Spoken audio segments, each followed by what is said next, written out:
Bonjour à tous et bienvenue à cette dernière chronique de 2021 où on parle de télécommunications. La fin de l'année arrive évidemment toujours avec le fameux rapport de la commission relative aux plaintes des services de télécom et télévision. Alors si cet acronyme CPRST vous dit rien, ben vous n'êtes pas les seuls. On va parler de ça pendant quelques instants. Alors, comme je disais, à chaque fin d'année, cette commission émet un rapport sur les plaintes que les consommateurs ont fait vis-à-vis des entreprises de télécommunications. Alors aujourd'hui, on ne rentrera pas dans les statistiques, mais évidemment, la valse des communiqués de presse des entreprises sont sortis pour démontrer en quoi ils ont amélioré leur service à la clientèle. Donc, l'idée aujourd'hui, c'est plus de vous présenter cet organisme qui est le CPRST, qui est né en 2007 suite à une demande du gouvernement fédéral qui a mandaté le CRTC de mettre en place un organisme indépendant pour aider les consommateurs à traiter leurs plaintes avec les compagnies de télécom. Alors, on sait que tout le monde a entendu là, des histoires d'horreur en matière de facturation ou autre avec les entreprises de télécom. Alors, cet organisme, qui est un organisme indépendant, est là justement pour aider à régler les plaintes. Donc, cet organisme comprend plus de 400 fournisseurs de services au Canada. Réussit à régler 9 plaintes sur 10, ce qui est quand même très bien. C'est un service qui est gratuit, ce qui est intéressant.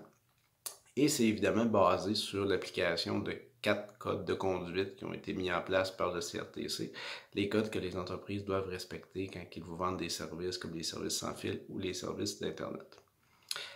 Évidemment, ça couvre là, certains produits, pas nécessairement l'ensemble. Donc, de façon générale, ça couvre les services qu'on a à la maison, soit télévision, téléphonie résidentielle, Internet et téléphonie cellulaire.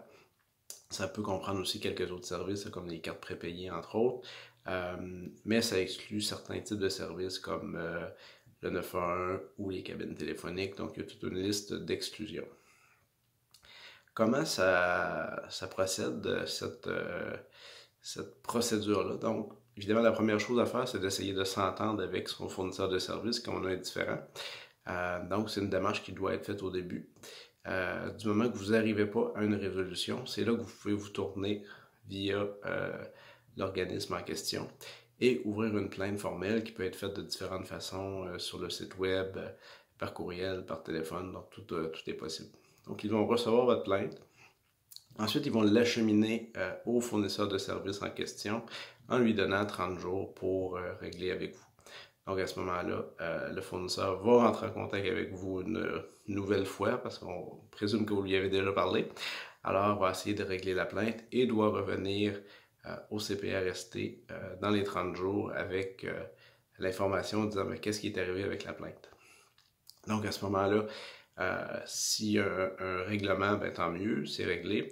Donc, l'avantage de la procédure, c'est que votre fournisseur sait que vous êtes passé par l'organisme et sait aussi au bout de la ligne que s'il n'y a pas de règlement, ben, il va y avoir des suites là, au dossier. Évidemment, cette plainte-là va faire partie du fameux rapport annuel là, dans lequel les compagnies n'aiment pas beaucoup voir le nombre de plaintes augmenter.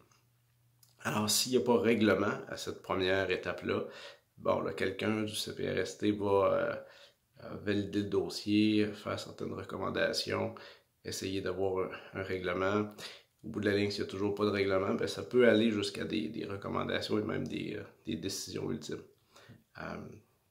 Donc, c'est une procédure qui peut quand même durer quelques temps, mais qui arrive à quelque chose de concluant 2 fois sur 10 qui vaut quand même la peine. Alors, c'est en plus un service qui est, comme j'ai dit, totalement gratuit et qui est financé par les 400 entreprises qui sont membres de l'organisme en question.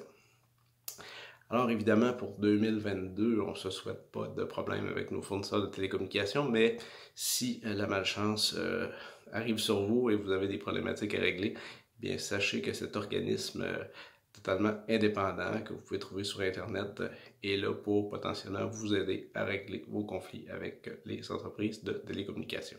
Alors sur ce, on se souhaite une bonne année 2022 et à bientôt!